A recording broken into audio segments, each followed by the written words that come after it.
Ku ada hari ini karena kasih karuniamu. Semua yang terbaik disediakan bagiku. Kaulah penenun hidupku, Kau pegang masa depanku. Jiwaku menyanyikan, ku berterima kasih buat kasih setiamu. Hidupku persembahkan hanya bagimu. Ku berterima kasih buat penyertaanmu. Tak ada yang ku pinta, hanya bersyukur menyembahmu.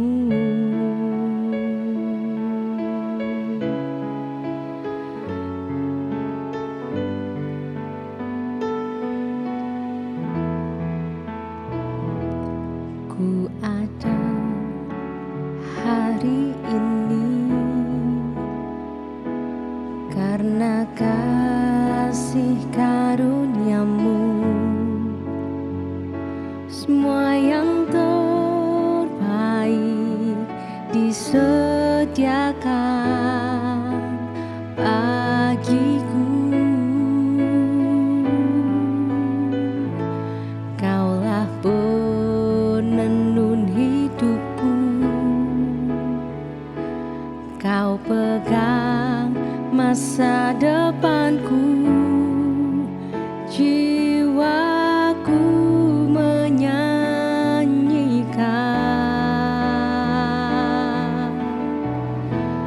ku berterima kasih buat kasih setiamu.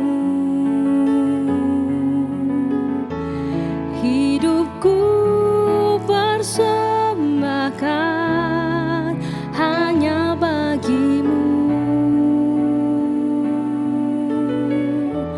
Ku berterima kasih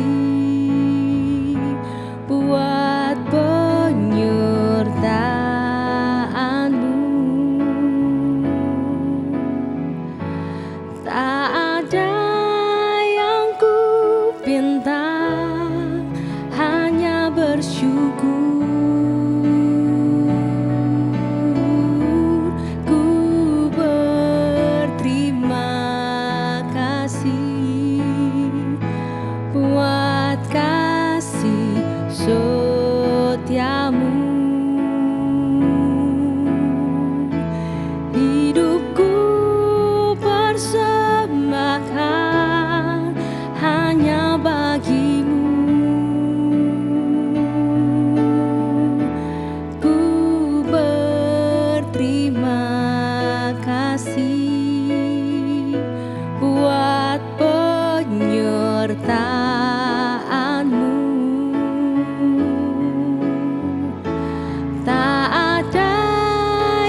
di setiap langkah hidupku Tuhan.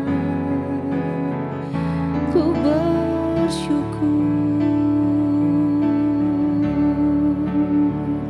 ku bersyukur.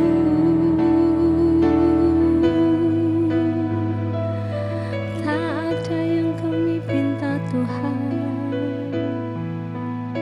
selain kehadiran-Mu. Tak ada yang kami rindukan Tuhan selain pribadi-Mu.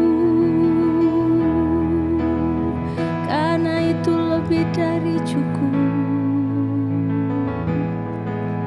Saat kami memiliki-Mu Tuhan, itu jauh lebih cukup. Kami puas Tuhan. Haleluya, haleluya.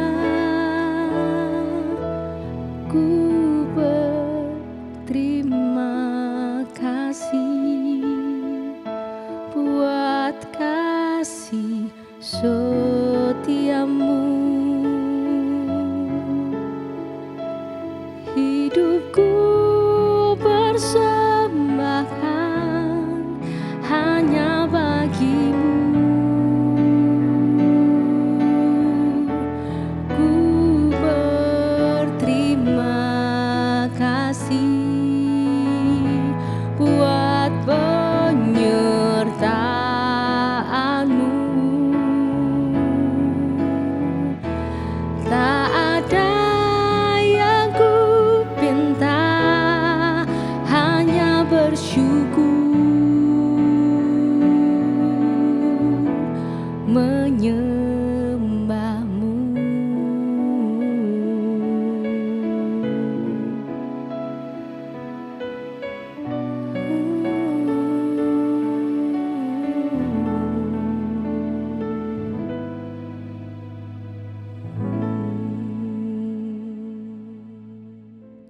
Shalom jemaat Tuhan.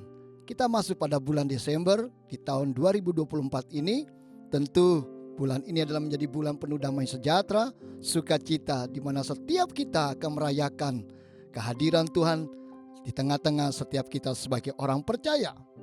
Perenungan kita pada hari ini terambil di dalam kitab Mika pasal yang kelima ayat yang pertama. Kitab Mika pasal yang kelima ayat yang pertama. Di sana dikatakan, tetapi engkau, hai Betlehem Efrata, hal yang terkecil di antara kaum-kaum Yehuda, daripadamu akan bangkit bagiku seorang yang akan memerintah Israel, yang permulaannya sudah sejak purbakala, yang sudah ada maksudnya sejak dahulu kala. Kitab Mika ditulis oleh Nabi Mika, kemungkinan besar antara tahun 735 sampai dengan tahun 700 sebelum Masehi. Kitab Mika ini menyampaikan pesan yang menggabungkan, kalau kita memperhatikan penggabungan antara berbicara tentang penghakiman dan juga pengharapan. Kitab Mika pasal yang kelima ayat yang pertama sampai dengan ayat yang kedua, di sana dijelaskan tentang nubuatan kelahiran Yesus Kristus di Betlehem. Mika menubuatkan bahwa seorang pemimpin akan datang dan muncul dari Betlehem yang akan menggenapi janji Allah kepada umatnya. Mika pasal yang kelima ayat yang kedua menggambarkan bahwa janji yang Allah turunkan, yang Allah berikan khusus bagi seseorang akan datang sejak zaman dahulu, yang sudah dipersiapkan oleh Allah. Dahulu untuk dilahirkan di Betlehem sudah direncanakan dan menjadi proyek Allah yang sangat besar dengan tujuan keselamatan bagi semua orang. Mika pasal yang kelima ayat yang kedua sering dianggap sebagai nubuat yang dipenuhi, yang terpenuhi ketika Yesus Sang Mesias lahir di Bethlehem. Dan juga para imam dan ahli-ahli Taurat pun mengutip ayat ini sebagai jawaban untuk pertanyaan Herodes mengenai tempat lahirnya Mesias.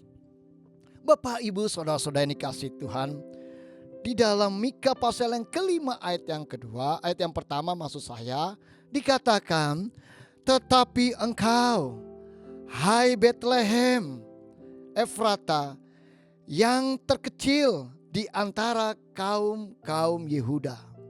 Perlu untuk kita ketahui bersama, Bethlehem kota kecil di sebelah barat daya 40 km Yerusalem.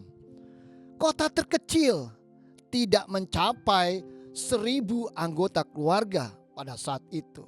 Dengan jumlah yang sangat terlalu sedikit.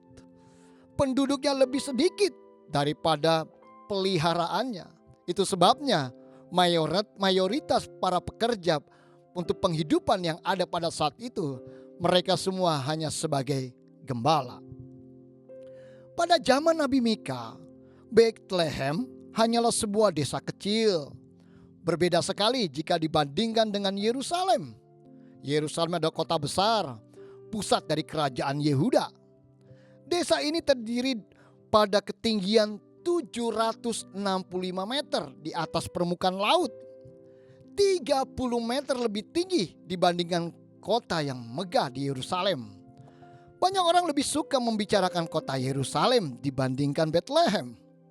Banyak orang Bethlehem memilih bekerja di Yerusalem. Banyak orang memilih mereka bekerja di Yerusalem. Kebanyakan orang-orang Bethlehem daripada orang Yerusalem bekerja di Bethlehem. Tidak akan ada orang yang menyangka dari tempat itu, tempat yang disebut Bethlehem, akan lahir seorang juru selamat bagi umat manusia. Namun demikian, kota yang kecil ini justru dipersiapkan dan dikhususkannya. Ingatkah saudara bahwa dari kota yang sangat kecil ini, yaitu Bethlehem, Daud seorang pemuda kelahiran Bethlehem yang begitu masih sangat muda, yang kalah kekar dan tampan dari saudara-saudaranya, dipilih oleh Nabi Samuel sebagai penyelamat atas Israel. Dan itu terdapat di dalam 1 Samuel pasal yang ke-16. Nabi Mika juga menubuatkan hadirnya Sang Raja Damai, Sang Mesias, bukan dari kota Yerusalem yang megah dan besar, melainkan dari desa yang kecil. Tetapi begitu Yesus lahir, kota tersebut, yaitu Bethlehem, menjadi berubah. Matius pasal yang kedua ayat yang ke-6. Matius pasal yang kedua ayat yang ke-6 dikatakan, dan engkau Bethlehem, tanah Yehuda, engkau sekali-kali bukanlah yang terkecil di antara mereka yang memerintah Yehuda. Karena daripada mula akan bangkit seorang pemimpin yang akan menggembalakan umatku Israel. Bayangkan, kota yang kecil akan memerintah Israel yang sangat besar pada saat itu. Bukankah hal yang sangat aneh dan mengherankan bagi setiap kita? Bagaimana mungkin hal itu bisa terjadi?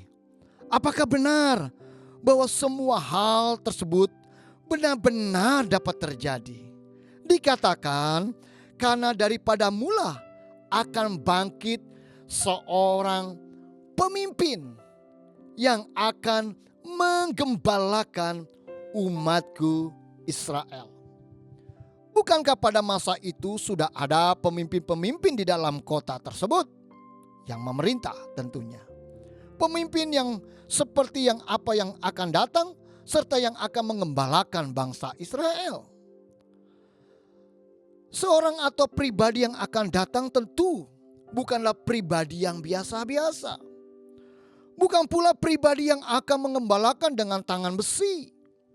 Bukan pula yang akan datang bukanlah pribadi yang mengutamakan kekuasaan serta hanya memikirkan dirinya sendiri.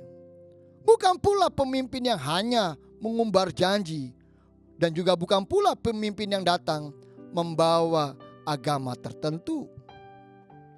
Pemimpin yang akan datang adalah seorang pribadi yang berkuasa, pribadi yang dipersiapkan dalam misi penyelamatan, seorang pribadi yang tidak memikirkan dirinya sendiri, seorang pemimpin yang penuh dengan kasih, damai, juga mencintai semua orang. Oleh karena itu, dia datang untuk sebuah tujuan yang besar. Dia datang dengan membawa perubahan. Dia datang dengan membawa perubahan. Perubahan yang sifatnya lebih ke dalam. Perubahan yang ditawarkan tentu sifatnya personal. Bukan perubahan dalam tatanan pemerintahan. Bukan pula perubahan yang dia tawarkan hanya untuk kesenangan pribadi atau sesaat.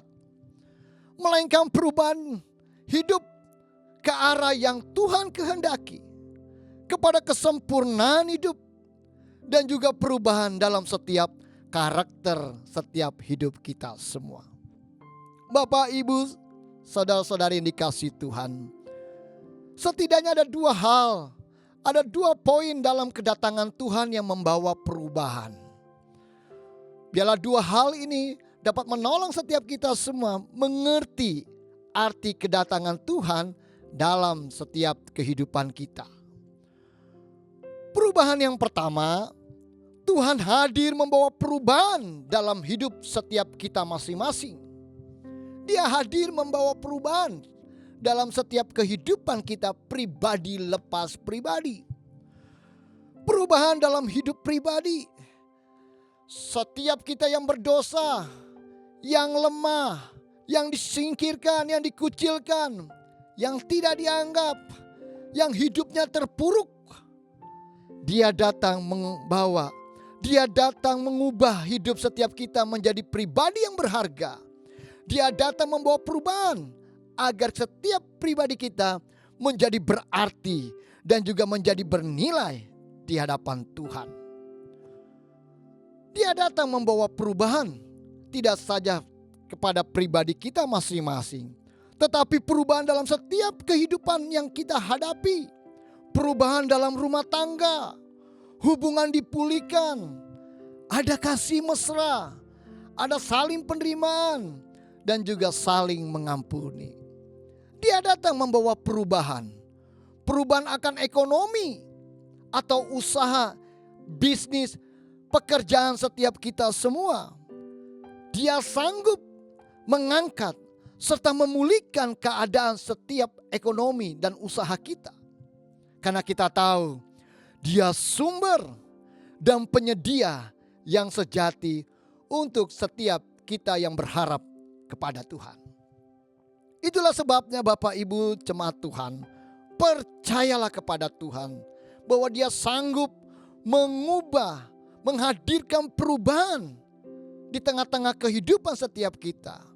Dan semua yang kita harapkan, semua yang kita inginkan, semua yang kita mau dapatkan, hal itu bisa dapat terjadi dengan kita percaya kepada Tuhan dan kita yakin Dia sanggup dapat melakukannya.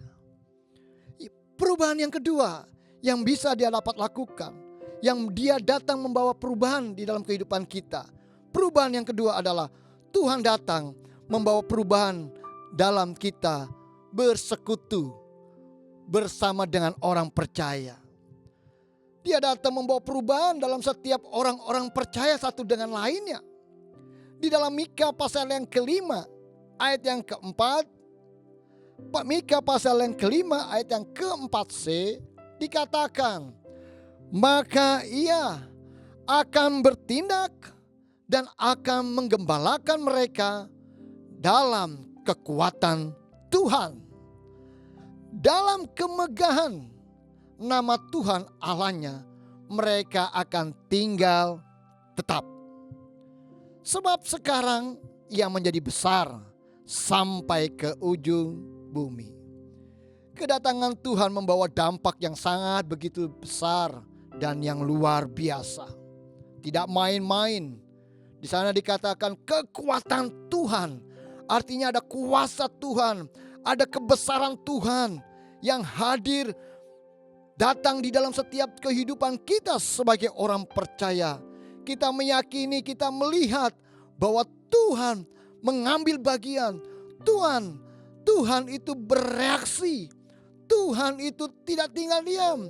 Dia berkarya di tengah-tengah setiap kehidupan kita sebagai orang percaya.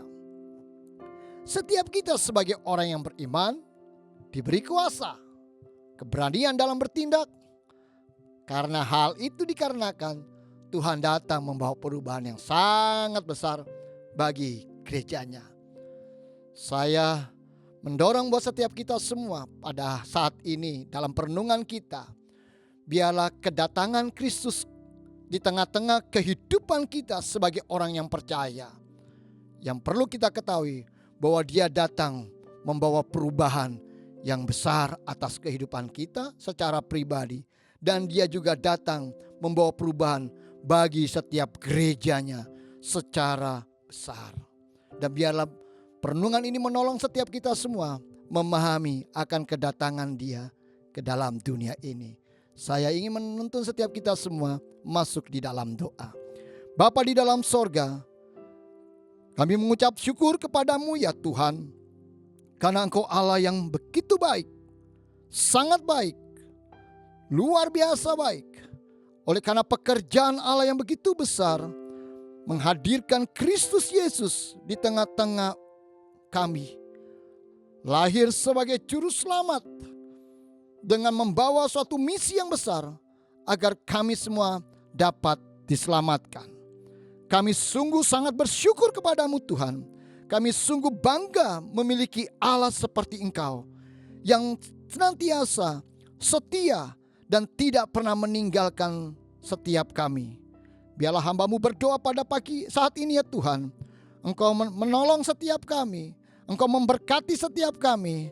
Dan biarlah kami memahami, mengerti akan kedatangan-Mu di tengah-tengah kehidupan kami untuk membawa perubahan demi perubahan yang sejati.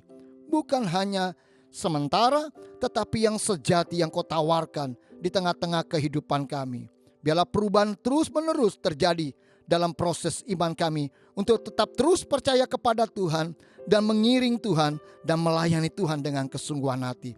Berkati setiap kami semua ya Tuhan. Terima kasih Bapa. Biarlah damai sejahtera Tuhan melingkupi setiap kami semua. Terpujilah nama-Mu ya Tuhan, kekal untuk sampai selamanya. Dalam nama Tuhan kami Yesus Kristus, kami berdoa. Amin. Amin. Ku berterima kasih buat kasih setiamu. Hidupku persembahkan hanya bagimu.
untukku.